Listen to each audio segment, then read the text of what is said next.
যখন একটি বীজ থেকে একটি চারা জন্মায় তখন কিন্তু তার কোনো শব্দ থাকে না, অর্থাৎ সৃষ্টির কোনো শব্দ নেই। সে ভালোভাবে জানে সৃষ্টির মাধ্যমে সেই দুনিয়াতে আগমন করবে। আর এই দুনিয়ার মায়ায় কে না আসতে চায়, কে না থাকতে চায় এই দুনিয়ার মায়ায়। আর এই গাছটি যখন বড় হয়ে যায়, কেটে ফেলা হয় কিংবা ভেঙে যায়, তখন কিন্তু সে প্রচণ্ড আওয়াজ করে। এই আওয়াজ দিয়ে সে জানান দিতে চায় এই পৃথিবী ছেড়ে সে যেতে চায় না। আজ হচ্ছে মাহে রমজানের ২৭তম দিন।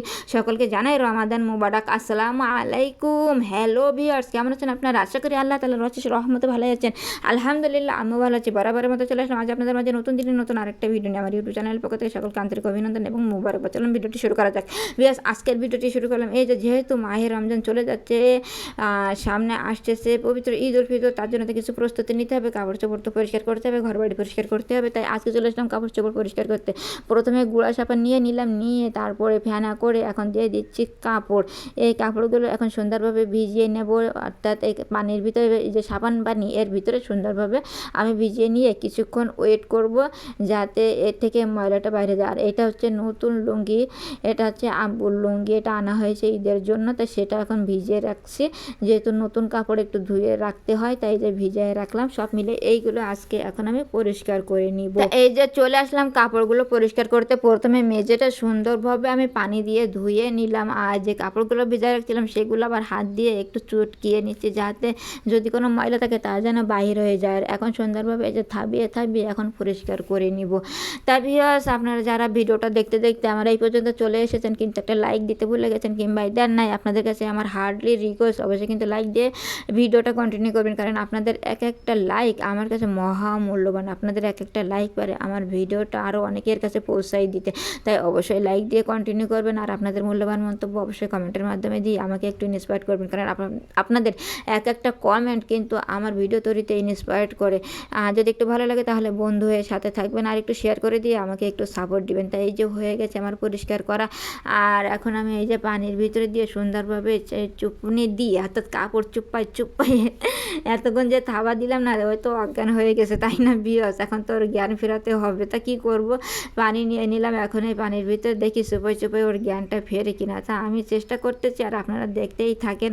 তা ভিউয়ার্স, আজকের কাজকর্মটা আপনাদের কাছে কেমন লাগছে, আর এই যে মাহে রমজান চলে যাচ্ছে সেটা আপনারা কেমনভাবে দেখছেন? আমার কিন্তু এক একটা রমজান চলে যাচ্ছে আর আমি কিন্তু মানে খুব ডিপ্রেশনে চলে যাচ্ছে আস্তে আস্তে, যে রমজান আর ফিরে পাবো কিনা, আমার ইবাদত কবুল হবে কিনা, সব মিলাইয়ে কিন্তু অনেক খারাপ লাগছে।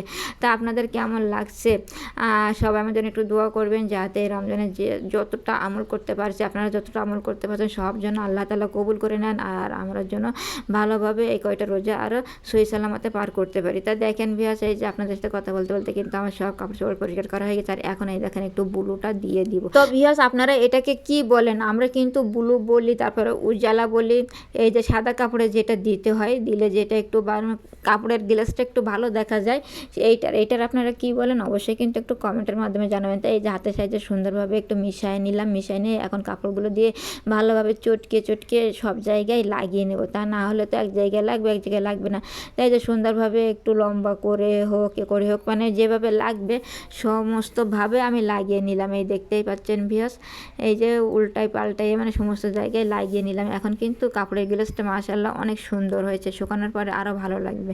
তাই এই যে হয়ে গেছে, আর এখানে এখনও দিতে হবে যেহেতু কাপড় অনেকটাই আছে, 2-3টা কাপড় আছে। তাই যে আরেকটা দিয়ে এটা আম্মু তুলে দিচ্ছে, দিয়ে এটা এই যে বাইরে চলে আসলাম। এখন বাইরে একটু মেলে দিলাম। বাইরে দেখতেই পাচ্ছেন ভিউয়ার্স, রৌদ্র উঠে গেছে, খুব দ্রুতই শুকায় যাবে।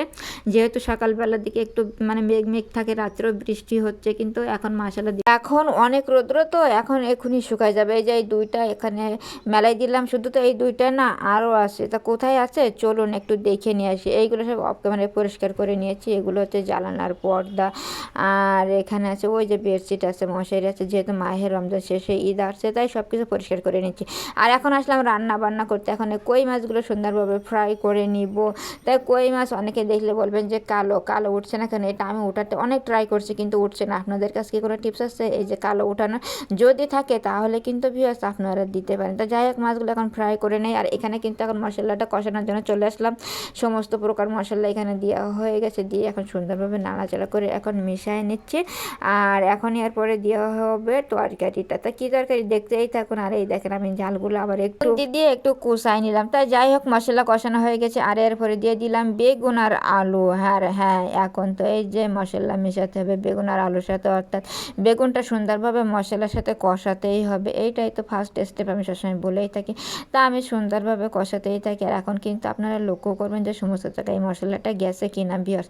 তাই এই যে আমার কষানো কিন্তু হয়ে গেছে। এখন আবার একটু ঢেকে কুক করব, তাই যে একটু ঢেকেই দিয়ে দিলাম।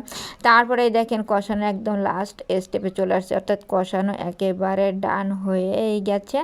দেখতেই পাচ্ছেন আর কোনো পরিমাণে পানি নাই। আর এইবার পানি শুকাইছে কেন, এইবার আরও বেশি পরিমাণে পানি দিয়ে দেবো, অর্থাৎ ঝোলগুলো দিয়ে দিলাম।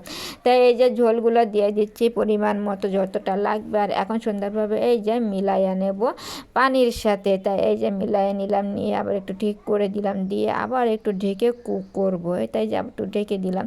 আর এখন কিন্তু সেই মাছগুলো দেওয়ার পর টাইম হয়েছে। ভিউয়ার্স আমি কি জানতে চাইছিলাম, আপনারা কিন্তু একটু কমেন্টের মাধ্যমে জানাবেন যে এই মাছগুলো প্রপারভাবে সাদা করা যায় কীভাবে। আমি অনেক ট্রাই করছি কিন্তু পারছি না। আপনারা যদি জানেন তাহলে অবশ্যই কিন্তু জানাতে পারেন আমাকে একটু, তাহলে আমার একটু হেল্প হয়।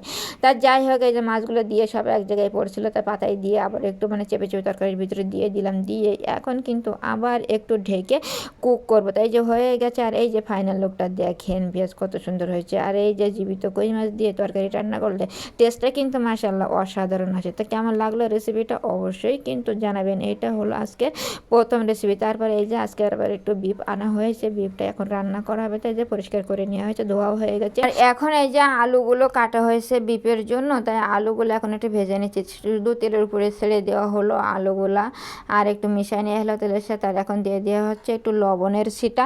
এই যে লবণের ছিটা দিয়েও আর একটু মিলাই নেওয়া হচ্ছে যাতে সব জায়গায় লবণটা পৌঁছায় যায়।